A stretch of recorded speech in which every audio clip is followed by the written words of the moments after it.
Good evening and welcome to Tucker Carlson Tonight. You may have seen clips of it. Dr. Anthony Fauci testified before Congress today to explain how much longer mass quarantines must last and what other sacrifices the rest of us need to make in order to fight the Wuhan coronavirus. Fauci has never been elected to anything. You'd never know it. Many of our leaders believe his every word is tantamount to law, and in effect it has been. Just how wise is the man making these laws? Is he rooted in science? We'll let you decide in just a minute. But first tonight, no matter how long these lockdowns do go on, we're starting to see the outlines of the damage they have caused so far. A recent working paper released by the Becker-Friedman Institute at the University of Chicago concludes that out of at least 33 million American jobs that have disappeared recently, more than 40% of them will be gone forever. Those jobs will never come back, even once all government restrictions are lifted. Now, if that turns out to be true, and of course we hope it isn't, but if it is, that would mean nearly 14 million Americans would be languishing in long-term unemployment. For perspective, during the Great Recession of 2008, whose effects we feel even now, job losses peaked at about 10 million. So this is an unprecedented disaster for American families, what we're living through. And it's compounding what was already there. Thanks to a series of ugly changes to the American economy, even before the pandemic, many people were stuck in jobs with lower pay and fewer benefits than the ones they lost a decade ago. Millions have no savings and are suffocating beneath mountains of student debt and credit card debt. This was already a country with declining life expectancy and growing inequality and a middle class that was fading. And the coronavirus pandemic accelerated those trends. So our job now, our main job before anything else, is to fix that damage. Everything depends on fixing it. So that's the sad backdrop to the House of Representatives' new 1,800-page coronavirus relief bill, which was released today. Anything our Congress does at the moment must first and foremost prevent ordinary people from slipping beneath the waves. And in a statement today, Speaker Nancy Pelosi assured voters that her bill, this bill, will do just that. We can all agree that we must open our economy as quickly as we can, but we must do so based on science and data.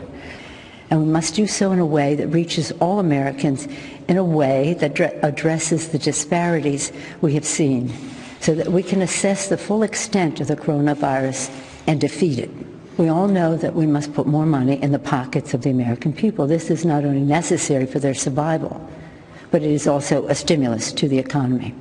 Direct payments, unemployment insurance, rental and mortgage help, and food and student loan assistance, among other things, are essential to relieve the fear that many families are facing. Among other things, Speaker Pelosi just said. What are those things? Well, the first thing to know about this bill is that it's big, maybe the biggest piece of legislation ever proposed in U.S. history. The estimated price tag for everything in this bill is $3 trillion. That's close to 90% of the nation's entire annual tax revenue. And keep in mind, that comes close on the heels of the last coronavirus relief bill that cost about $2 trillion. And of course, our usual annual spending is still there. It hasn't disappeared. So altogether, that's an awful lot of expenses, and every single new dollar will have to be borrowed because there aren't any left. That means that when the smoke clears from all this spending, only China will be able to bail us out. They'll have to. They're the only ones who can afford it. China has the strongest balance sheet in the world. At that point, we will be their vassals. So is it worth it? What will we get in return for doing that? Well, we spent all day reading Pelosi's bill to find out. Too few did that. We did. And here's what we found. First and most glaringly, with more than 30 million Americans out of work, really the last thing we need is more illegal low-wage labor from abroad. Yet this bill goes out of its way to supply illegal immigrants, who, in case you needed to be reminded, have no right to be here in the first place, with billions in taxpayer dollars. According to House Democrats, illegal immigrants must have a right to have the $1,200 checks that American citizens received in the last bill. They would also receive the same direct payments as American citizens going forward. So, in effect, it's a huge payoff, the Democratic Party's most cherished constituency, a group that's not even allowed to be here. And then it goes on from there. The bill contains an amnesty provision. For the duration of the coronavirus crisis, that's something I'd like to see extended a very long time, all illegal immigrants employed in so-called essential services would be shielded from deportation. And their employers would be shielded too. people who hire illegal aliens, could not be prosecuted. Now, don't be fooled. This is not about protecting physicians who are critical to providing medical care to the rest of us. Current essential workers, as they are defined in this bill, is in fact an enormous category that spans almost every part of the American economy. It includes employees in food services, laundry, waste management, childcare, agriculture, transportation, restaurants, as well as any retail worker in America who works at a location that sells food or beverages. This is a blanket amnesty for virtually every illegal alien who has already taken an American job. And once this amnesty is granted, it will never be taken away. Bet on that no matter what they tell you. Anyone who lives in Washington can confirm that. Once passed, it's not going away. And at that point, there will be no more debate about illegal immigration. The issue will be settled permanently, and Democrats will win every presidential election for the rest of your life, the rest of your children's lives, the rest of your grandchildren's lives. That's the point of this. But the bill keeps going from there. The bill would automatically extend current guest worker visas while raising the ceiling for additional ones. Democrats have called this bill the HEROES Act. They're telling you it will help healthcare workers. But as of tonight, thousands of American healthcare workers are being furloughed from their jobs or fired entirely. This bill, remarkably, orders DHS to expedite visa processing for foreigners who want to come to the U.S. and work in healthcare. Got that? American healthcare workers laid off, now they could be replaced by foreigners willing to work for less. We don't have to guess if that could happen. It's happened throughout American industries. Under this bill, it would happen to our healthcare system as well. Sorry, unemployed Americans, better get used to drawing a government check. That's your future. And then there's the long section in this legislation about drugs. The bill is strongly in favor of drugs, probably because when you're high, you're less likely to think or worry about what else is in the bill. The bill mentions cannabis 68 times. It orders the federal government to produce an annual report on, quote, expanding access to financial services for minority-owned and women-owned cannabis-related legitimate businesses. Democrats would like to see more drug sales in minority neighborhoods. That's in this bill. Keep in mind, these are the people calling you a racist. And the bill makes it clear they still believe you are. The bill mentions diversity at least 20 times. It would order all federal government agencies, to the greatest extent possible, to hold deposits in minority-owned banks. Okay, fine, but what does the pandemic and our response to it have to do with race politics? Stupid question. In the Democratic Party, everything has to do with race politics all the time. It's the primary way they get and keep power. Race politics is the only program they have, that and more crime and increased censorship. This bill, believe it or not, also contains a prison break provision. It's like a Saturday Night Live sketch. This bill would order the release of every federal prisoner who has asthma, diabetes, or is over 50 years of age, unless the Bureau of Prisons affirmatively proves the inmate in question is likely to commit violence against a specific person. Not in general, against a specific person. Here's the censorship part, and it's part of a growing and ominous theme in that direction, a theme that will prevent you from saying or believing what you like. This bill directs $1 million to the National Science Foundation to study coronavirus, quote, misinformation, which shouldn't be allowed. In other words, shut up and stop disagreeing with our pronouncements. That's not allowed. Take another hit on your government-sponsored dab pen and submit. That's the message that it sends. But for the favored few, the Democratic Party's donor class, the bill is far more gentle and soothing. In fact, it's a payday.